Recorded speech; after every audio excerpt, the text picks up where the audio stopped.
बहुत समय पहले की बात है। एक गांव में 4 जादुई बौने हुआ करते थे। वर्टिकल बार ये बौने पूरे गांव में घूमते और जिस किसी को मदद की जरूरत होती तो उनकी मदद किया करते थे। एक दिन ये चारों बौने रोज की तरह गांव में घूम रहे थे कि अचानक इनको किसी बच्ची के रोने की आवाज आई। जैसे ही बौनों ने अंदर झांक कर देखा तो एक प्यारी सी बच्ची कपड़े धोते हुए रो रही थी और पीछे से किसी औरत के चिल्लाने की आवाज आ रही थी। खबरदार, अगर आगे से होमवर्क करने की बात कही तो घर पर बैठो और घर का सारा काम करो। जल्दी ही तुम्हारा स्कूल से नाम कटवाती हूं। यह कहती हुई वह घर से बाहर चली गई। चारों बोनों ने सोचा कि हमें इस बच्ची की मदद करनी चाहिए। फिर क्या था, उनमें से एक बोना बिल्ली में बदल गया और रसोई में रखा दूध पीने लगा। जैसे ही लड़की ने बर्तन गिरने की आवाज सुनी तो वह भागकर रसोई में गई और बिल्ली को देखकर बोली, रुक जा बिल्ली, चोरी मत कर। चोरी करना गलत बात होती है। मैं तुझे अलग से दूध दे देती हूँ। अगर मेरी माँ को पता चल गया कि बिल्ली ने दूध झूठा कर दिया है तो वो बिना सोचे समझे पता नहीं क्या सजा दे मुझे। यह सुनकर वह बिल्ली बोली, मुझे आज तक किसी ने ऐसा नहीं बोला। हर कोई मुझे मारकर भगा देता है। तुम बहुत नेक दिल की लकड़ी लगती हो, लेकिन तुम रो क्यों रही थी?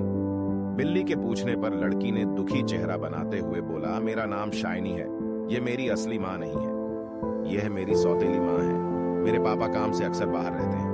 माँ मेरे साथ बहुत बुरा बर्ताव करती है और पापा मेरी बात का विश्वास भी नहीं करते, इसलिए मुझे माँ की बातों का बहुत बुरा लगता है। अगर मेरी असली माँ होती तो मुझे इतना बुरा भला ना कहती और मुझे पढ़ाई करने से भी मना नहीं करती। यह सब सुनकर बिल्ली ने दूध खत्म किया और वहां से चली गई और शाइनी अपने काम करने के लिए जाने लगी। जैसे ही उसने दूसरे कमरे में प्रवेश किया, उसने देखा कि सारा कमरा एकदम साफ था। कपड़े धुलकर प्रेस किए हुए पड़े थे। कमरा एकदम साफ था। ये देखकर शाइनी ने बाकी के कमरों की भी सफाई कर डाली।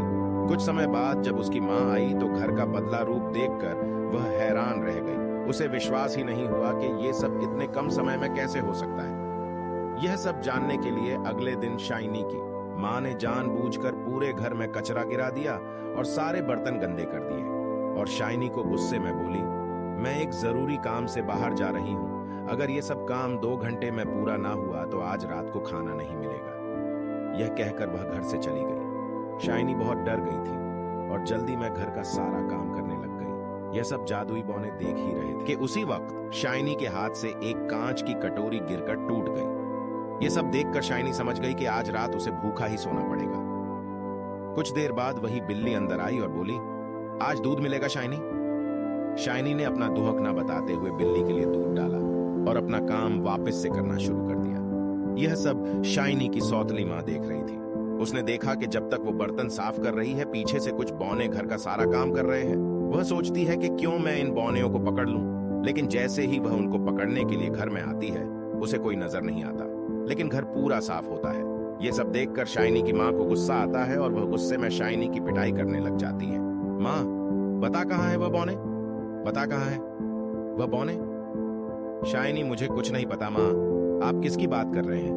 मैंने तो एक बिल्ली को दूध पिलाया था। लेकिन उसकी माँ ने एक बात ना सुनी और शाइनी की पिटाई करती रही। ठीक उसी वक्त शाइनी के पापा आ जाते हैं और यह सब देखकर उसकी माँ को बोलते हैं, मैंने कभी नहीं सोचा था, एक तुम मेरे पीछे से इस बच्ची के।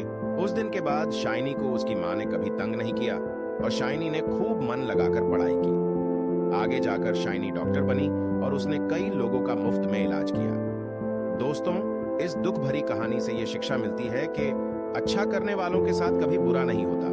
कहानी आपको कैसी लगी कमेंट कर जरूर बताएं और हाँ, हमारे चैनल को सब्सक्राइब करें।